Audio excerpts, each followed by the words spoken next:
That actually is a question that I wanted to ask you because it was something that I have been thinking about. We know that when the Fed started dropping rates in September of, 24, they dropped by 100 basis points, and the 10-year, if I'm not mistaken, went up by 100 basis points. And more recently, we had Wersch, where it's almost a coin toss as from the market standpoint, is whether he's going to pause or raise rates. Do the Truchet, as you always say, which is great, right? But it was like a coin toss. So when he pauses, the long end, I don't know exactly, but it goes up by 10 basis points or something like that. So it got me thinking, and I actually asked Brent this on the flight over to St. Bart's because we had the same TradeWinds flight. I said, let's just assume for a moment the Fed cuts by 25 basis points, but the 10-year goes up as a result by 25 basis points. I asked Brent, is money loose or is it more loose or is it tighter? And vice versa. Let's say they raise by 25 and then the 10-year goes down by 25. I mean, it all depends on if you're dependent on the front end or the long end as far as whether or not interest rates got better or as a whole. So as an aggregate total, it almost makes you ask the question, are interest rates always neutral? You know what I mean? In certain conditions. And I know sometimes when the Fed drops, rates come down. But in those instances, when the Fed drops and rates go up or vice versa, is that basically interest rates not being tight or not being loose, but just reflecting what is in the economy? And then especially for the long end, because Wersch came out, I'm sure you heard him say, well, we're just going to let the market tighten the monetary system for us or financial conditions. And that means that even if we keep rates here, the 10-year has been going up. And therefore, that's the market tightening financial conditions. And I got to thinking, I'm like, well, I mean, maybe in the short run, but over like a 3-month, 6-month time frame, I don't know if the long end can be loose or tight. It always just is. It's just neutral because it's just a reflection of expectations. And I actually wanted to ask you that in St. Bart's, but we didn't have time. So I'm asking you that now. I agree with you, George. Again, I keep saying and trying to tell people interest rates are information, right? It's not loose or tight or whatever. Even if you go back to Newt Wicksell and natural rate theory, again, the natural rate tells you what the conditions in the economy are.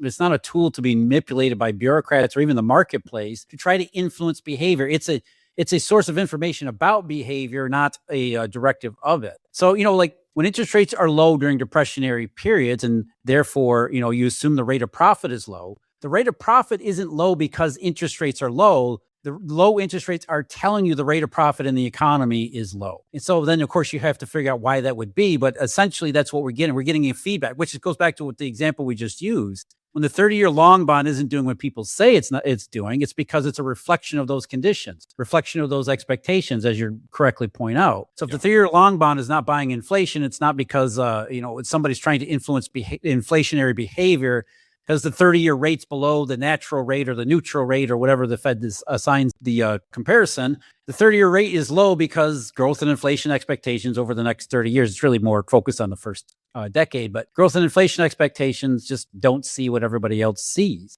Again, interest rates are information rather than manipulation. So I think I love the way you put it. Just use the tautology. An interest rate is what it is, right? It's not tight or loose. It's a reflection. Yeah. So, but let's just say the 10-year, and I don't know what it went up, but let's just say it went up 10 basis points when Warsh paused. So for people with a mortgage, basically money got tighter. Now I know it came down, but let's just say that it stayed up that high. Why do you think the 10-year went up when Warsh paused? So was it simply that the interest rate had priced in a possibility of a hike and therefore, they didn't get it? So then you got to factor in a few more basis points for a pause. But see, for that's hard for me because I think that's kind of what happened in the short term. You had that knee-jerk reaction, but that implies that the Fed can really, to a certain degree, or the market thinks at the long end that the Fed can impact growth and inflation just by their overnight rate, or you wouldn't have had the long end move the way it did based on the decision of the Fed. So how do you see that knee-jerk reaction? Like, why did it do that? I look at it the other way around. Essentially, the market is trying to game plan using the Fed as a signal. In other words, what traditionally happens, and you pointed out September of 2024, which is a very good example of exactly what I'm talking about. What happens is when you have an inverted yield curve is the curve does not want to remain inverted. It wants to steepen out. It wants to normalize. And so when does it normalize? Well, it usually normalizes when the Fed capitulates. The Fed capitulates by saying, you know what? We kept saying the economy is strong and resilient. The economy is strong and resilient. Oh, shit, we're wrong. So now we got to cut rates. So the Fed cuts rates, and what happens? The curve steepens out from the front end first. So when the Fed starts to capitulate, that's a signal to the bond market. Okay, the feces and the fan blades are getting closer together. Therefore, the 10-year bond can start focusing on not the recession or the downturn or the credit cycle that's happening. We can start focusing on the period afterward, because now we're reasonably assured there is going to be recovery afterward, because now the Fed is capitulating. That kind of means the thing that we were worried about, that depressed rates and inverted the yield curve, it's now happening, because the Fed is usually among the last participants to see something coming. So if the Fed starts cutting rates, that's a signal to the long end to start thinking about recovery. And so the long end starts to think about the long term, where we're past the recession and the curve steepens out a little bit. Now, normally long-term rates go down because short-term rates are going down much faster. Yeah. What has happened in this current cycle that we're in, unlike previous cycles, the Fed's capitulation has been piecemeal and incremental. Like you said, 100 basis points in 2024, 75 basis points in 2025. That is highly unusual. So you've got this tension where the curve wants the thing to happen so they can start thinking about recovery. So there's the steepening on the long end, and all as well as the steepening from the short end, but it's not happening in the same manner, the same fashion that it usually does. So we have this weird in-between yield curve where it was heavily historically inverted for a long time, but it still wants to normalize. It just can't normalize in the way that it does. So we get this back and forth where it looks like the Fed is going to capitulate, and then, okay, now we're going to start to normal. Oh, shit, they're not going to capitulate. Now what do we do? So you have these short-run fluctuations where the curve goes back and forth. But over time, just look at the chart. Where's the 10-year been since 2023? Almost perfectly sideways. Yes, lots of fluctuation between, but perfectly sideways. So the market doesn't get the full capitulation in the front end because the Fed doesn't see the severity of the weakness that the market does. But we also don't get the recovery in the other end because we're still stuck in this limbo state. But that's what would end up happening.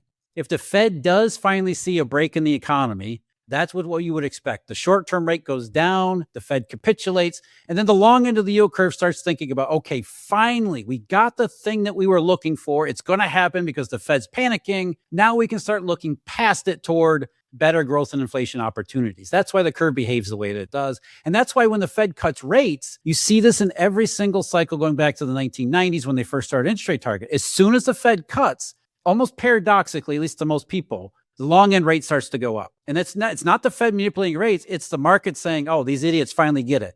Yes. And I think what I have to do just in my own investing and understanding of these curves you're referring to is realize that over a long period of time, those rates are going to reflect actual what happens with nominal GDP or growth in inflation. But over short periods of time, you can see wild divergences. So, the market is basically making a decision on the information it has right now, and it's trying to predict what will happen in the future, but often it doesn't predict it precisely. Going back to 2008's great example, right? When rates went up from March to July by like 100 basis points. I think you were saying on the 2-year, like 170 basis points or something. Oh, it was a huge move. Yeah.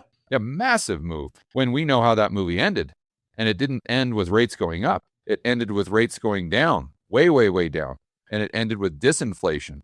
So, that's an example of the market being, you want to say off sides, but over a long period of time, that's going to play out, and whatever plays out in the cycle or the part of the cycle we're in is going to be reflected in those long-term interest rates. So that's kind of, I don't want to, in my own mind, I tell myself, George, don't overthink just the short-term moves, because you have to realize that the market's going to be offsides, even the bond market here and there.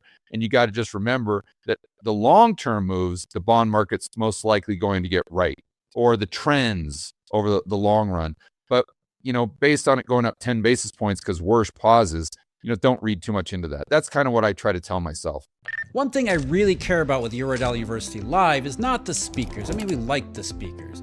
What we really care about is the people who are in that room, and especially the people who are sitting next to you as much as who might be speaking at any given time. There are only going to be 40 people there, and I want them to be people who are managing real capital, running real businesses, making real investment decisions, and who actually have something to contribute to the conversation. Because over 4 days, a lot of the value isn't going to come from me standing up and talking and doing PowerPoint presentations. It's going to come over intimate dinners, in the small groups, in the questions that somebody asked that you hadn't thought of, or meeting somebody who looks at the same problem completely differently than you do and might actually come to similar conclusions. That's why we're not just putting out a checkout page. We're talking to everyone before they come in. I want to build a room where you can sit down next to anyone who's there and know that you're going to have a conversation that's worth having.